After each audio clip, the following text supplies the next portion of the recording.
Vous parlez de l'onction. Vous parlez de l'onction sans parler de celui qui donne l'onction. Et c'est comme ça que des jeunes, au lieu qu'on leur montre celui qui donne l'onction, on leur montre les hommes, avec comme conséquence la perdition. Cherchons à connaître Jésus. Or, la vie éternelle, ceux qui te connaissent, toi, le seul vrai Dieu, et celui que tu as envoyé, Jésus-Christ. Lui-même, dans Luc 24, il a commencé à parler des choses qui le concernaient. Depuis Moïse. Et dans tous les prophètes. Donc ce livre ici est écrit pour Jésus. Vous voyez comme dans le film, il y a un acteur principal. L'acteur principal, c'est Jésus-Christ. Amen. Connaissons Jésus. Nous ne pouvons pas le connaître parce qu'on est allé faire la théologie. Je ne suis pas contre la théologie. Moi-même, j'ai fait la théologie. Mais il y a des histoires à enlever. Il faut enlever. Combien de temps dans nos universités, dans nos écoles théologiques, on prend le temps rien que pour enseigner Jésus, pour parler de Jésus? Vous savez ce dont nous avons parlé hier? Les acquis de la croix. Homme de Dieu. Si tu maîtrises cela, tu as la connaissance de Jésus. Amen. Tu cherches les enseignements. Mais prends les acquis de la croix. Parle de la croix. Nous ne nous prêchons pas nous-mêmes. Je n'ai pas besoin de me parler de vous. Nous ne nous prêchons pas nous-mêmes. Nous prêchons Christ. Et Christ est crucifié. Et si nous sommes serviteurs, mais c'est à cause de Jésus. Mais toi tu t'appelles serviteur de Jésus et tu ne connais pas ton maître. Comment il parle, comment il agit. Mais tout se trouve dans ce livre. Sois honnête d'abord avec toi. Qui a déjà lu toute la Bible, de la Genèse à l'Apocalypse. Lève ta main.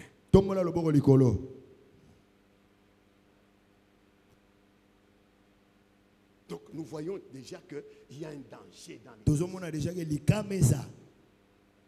Et c'est pourquoi tout vent de doctrine ramasse les gens. Tout vent. Ce combat que nous commençons ici, c'est jusqu'à l'avènement du Seigneur. Amen. Retiens, nous allons sillonner le monde avec ça. Amen. Parce que c'est déjà traduit en anglais, c'est déjà traduit en swahili. Ça reste que ça soit traduit en portugais. Connaissons Jésus. Jésus-Christ est Seigneur. C'est en croyant en lui que nous devenons enfants de Dieu. Mais lorsque nous devenons enfants, tout enfant connaît comment est son père. Si vous posez la question à mes enfants, ils te diront, papa azalakaboye, azalakaboye, azalakaboye. Papa est comme ça, papa est comme ça. Lorsqu'il dit comme ça, il dit ça. Bien-aimés, aimons Jésus. Prêchons Jésus. Adorons Jésus. Ayons foi en Jésus. Prenons le temps d'avoir la connaissance de Jésus par le Saint-Esprit. Tu as besoin d'avoir un ministère fort, puissant. Connais Jésus. Amen. Ce que le Seigneur Jésus n'a pas fait, ne le fais pas. Ce que le Seigneur Jésus n'a pas enseigné, n'enseigne pas. Pourquoi vous cherchez des thèmes qui sont impossibles? Pourquoi ne pas... Revenons tous à Jésus.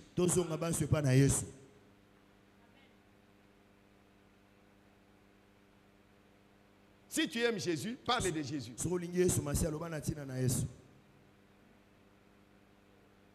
C'est lui qui a tout vaincu. À la croix, il a dit que tout est accompli. À la croix, il a accepté de devenir péché pour nous. 2 Corinthiens 5, 21. Lui qui n'a point connu le péché, Dieu l'a fait devenir péché pour nous, afin que nous devenions justice de Dieu. Donc Dieu a pris le péché de l'homme. Il le met sur son fils Jésus qui est juste. Il prend la justice du Seigneur,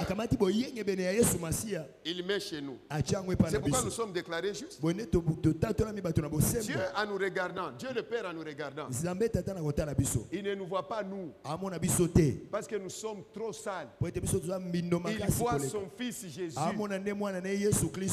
Amen. Deuxième acquis. À la croix, le Seigneur Jésus était devenu malédiction pour nous.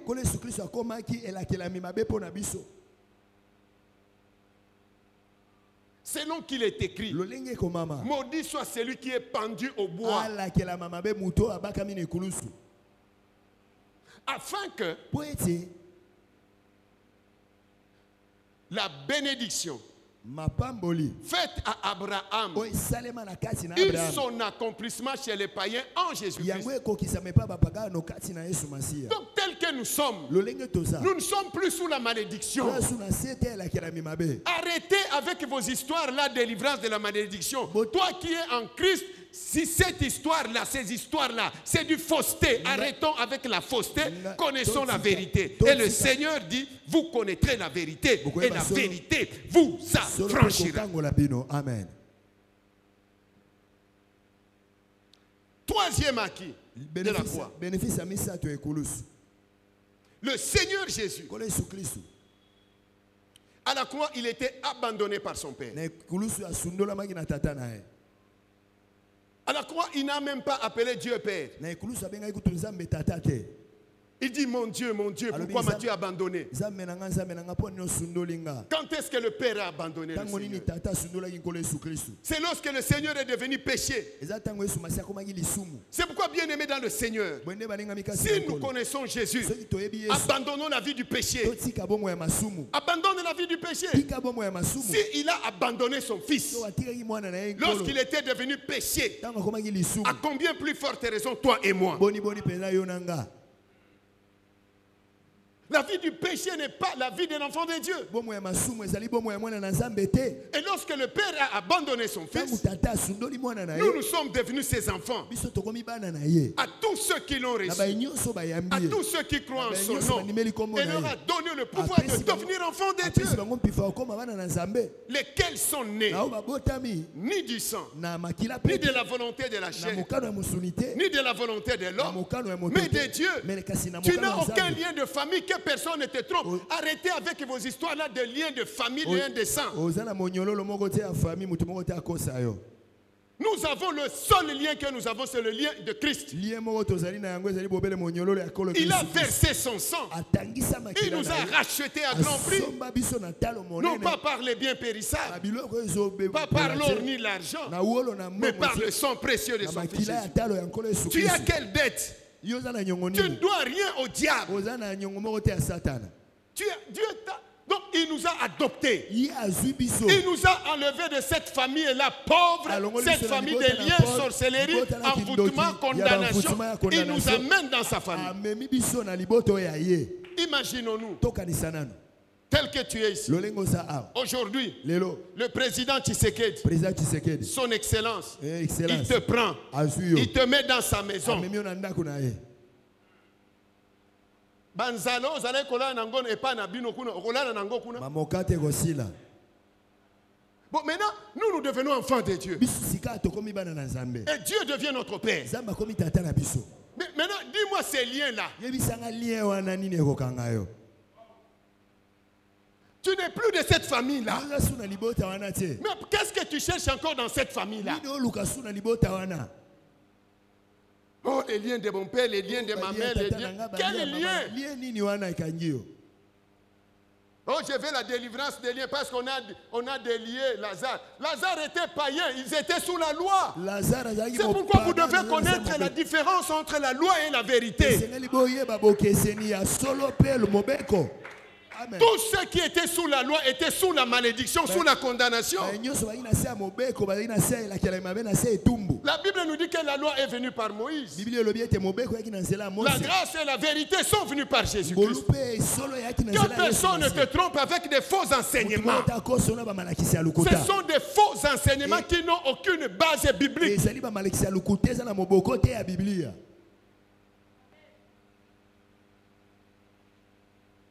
Alléluia. Amen. Alléluia. Amen. Enfant de Dieu. Dieu devient ton Père. Donc change même, il a changé notre identité. Même le Seigneur, un jour, le Père a révélé la vraie identité de son Fils. Lorsqu'il était dans le Jourdain, Jean-Baptiste l'a baptisé. Pendant qu'il priait, la Bible déclare que les cieux s'ouvrirent. Et le Saint-Esprit descendu sur lui comme sous une forme corporelle.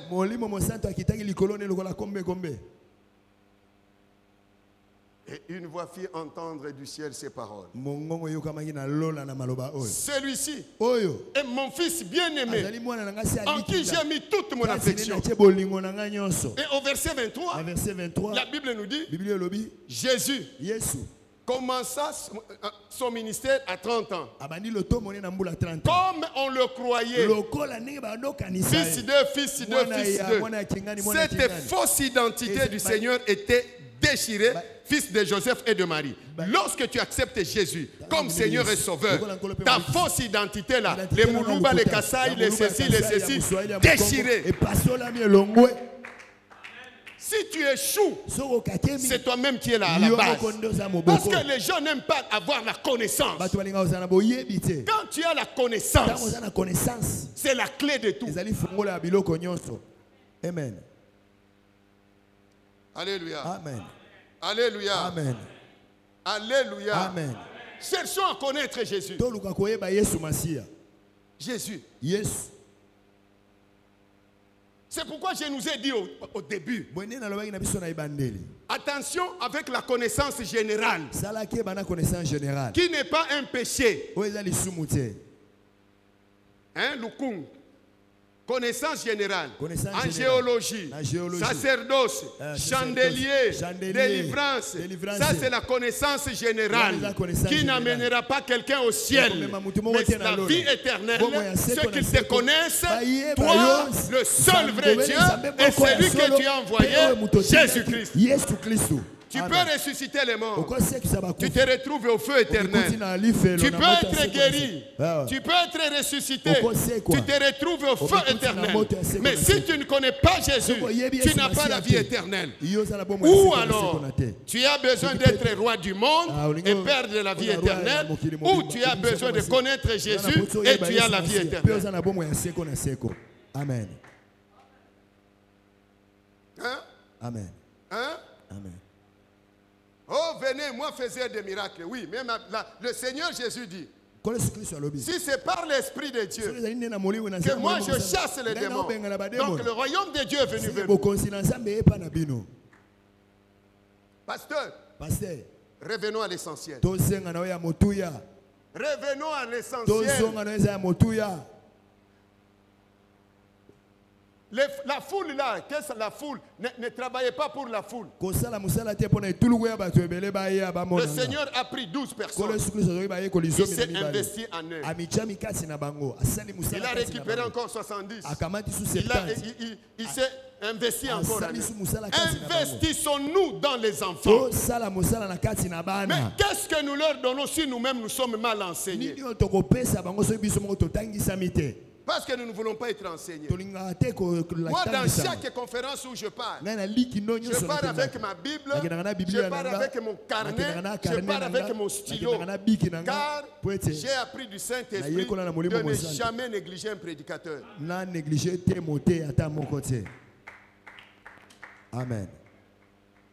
Alléluia. Amen.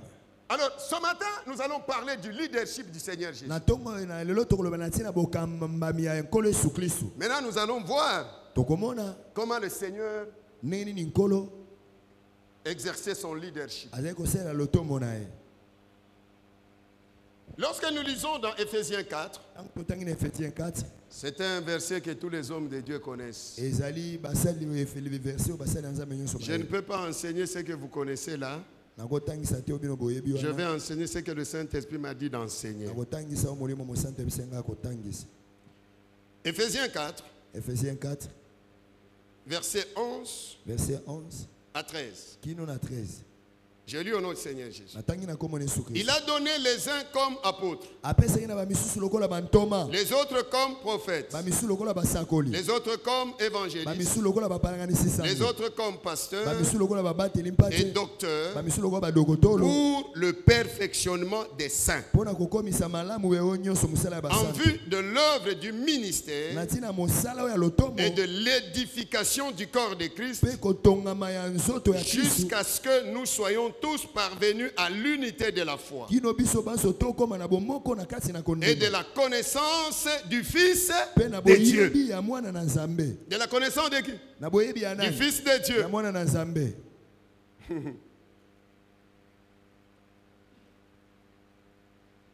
À l'état d'homme fait, à la mesure de la stature parfaite de Christ. Afin que nous ne soyons plus des enfants flottants et emportés à tout vent de doctrine par la tromperie des hommes, par leur ruse, dans les moyens de séduction, mais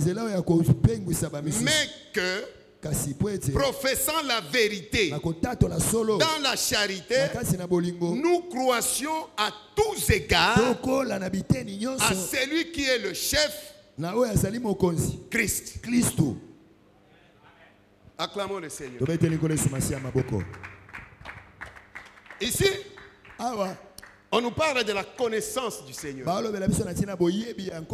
ne parle pas de 5 ministères.